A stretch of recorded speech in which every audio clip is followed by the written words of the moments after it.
दोनों माँ बेटी कुकू को इधर उधर देखने लगती हैं। उड़ता हुआ कबूतर उनके पास आता है। चिड़िया बहन, जल्दी से घर चली जाओ, तूफान फिर से आ सकता है। कबूतर भैया, मेरा बेटा कहीं खो गया है। वो ज्यादा दूर नहीं गया होगा, वो घर वापस आ जाएगा। अपनी और अपनी बेटी की चिंता करो और घर चली जाओ। मम्मा चिड़िया अपनी बेटी को साथ लेकर घर वापस उड़ती है। वो दोनों माँ बेटी घर पहुंच जाती हैं। रात भी हो गई थी। बारिश फिर से शुरू हो जाती है। मम्मा, मेरा भाई ऐसी बारिश में क्या कर रहा होगा? उसने तो पहली बार बारिश देखी है। गुड़िया बेटी, न जाने मेरा कुकू जिंदा भी होगा या फिर नहीं। मम्मा, मेरा भाई बहुत एक एक गठरी उठाकर वहाँ से भागते हैं। कबूतर चाचा, मेरी मदद करो। अगर आप मेरी गेहूं की फसल समेटने में मेरी मदद करें तो मैं आधी फसल आपको दूंगी। चिड़िया जरूर, मैं जरूर तुम्हारी मदद करूँगा। मेरे पास भी दाना नहीं है। चिड़िया कबूतर को साथ लेकर अपनी फसल की तरफ आती है। हाय, मैं मर गई। मेरी गेहूं की फसल कहाँ गई? अभी अभी तो मैं खेत में अपनी फसल छोड़ कर आई थी। ये चोरी भी उन कौवों ने ही की होगी। पहले तोते और तोती की लकड़ियाँ चोरी, और अब तुम्हारी फसल। वो कौवे ही ऐसा कर सकते हैं। कौवा और कौवी चिड़िया की चुराई हुई फसल लेकर घर पहुंच जाते हैं।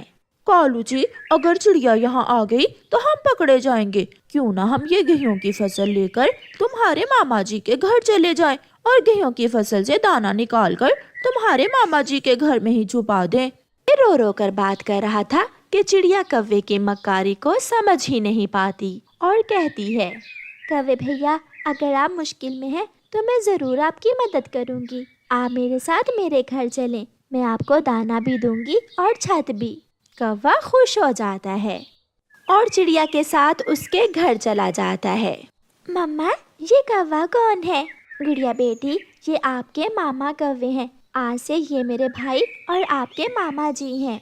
बहन जी, आपने मुझे अपने घर में रहकर बहुत बड़ा एहसान किया है मुझ पर। आज से मैं जो भी कमाऊंगा आपको ही ला कर दूंगा। कौवे भैया, मुझे आपकी कमाई की ज़रूरत नहीं है। आप मुश्किल में थे, इसलिए मैंने आपकी मदद की है। फिर उस दिन के बाद कालू कौवा चिड़िया के घर में रहने लगता है। कालू भैया, मैं और गुड़िया बाजार जा रही हैं। आप घर का ध्यान रखना। है, मैं भी मकई नहीं खाऊंगा, और मुझे तो बचपन से ही मकई का दाना बुरा लगता है। गौरी, तुम ऐसा करो, ये मकई का दाना चिड़िया को देकर उससे चावल का दाना ले आओ। गोरी कौवी चिड़िया के पास जाती है और उसे सारी बात बताती है। साधु बाबा झूठ बोलकर मुझसे चनों का दाना ले गया। चिड़िया, साधु बाबा ने कहा था कि इस थैली में कभी ना खत्म होने वाला सोना है, मगर इसमें से तो केवल एक मकई का दाना निकला है। गोरी, ठीक है, तुम ये मकई का दाना मुझे दे जाओ और बदले में तुम ये चावल ले जाओ। गोरी कौवी खुशी खुशी वो मकई का दाना चिड़िया को देकर चावल का दाना ले जाती है। मम्मा, आपने गोरी कौवी आंटी को एक मकई के दाने के बदले इतने सारे चावल दे दिए हैं। गुड़िया बेटी, साधु बाबा कभी झूठ नहीं बोलता। ये मकई का दाना सधारा सोचकर बूढ़ी कौवी उस छोटी कौवी के पास जाती है। छोटी कौवी, तुम यहाँ कैसे? बेटी हो ना, मेरा पिता इसलिए मुझे यहाँ छोड़ गया है, मर जाने के लिए।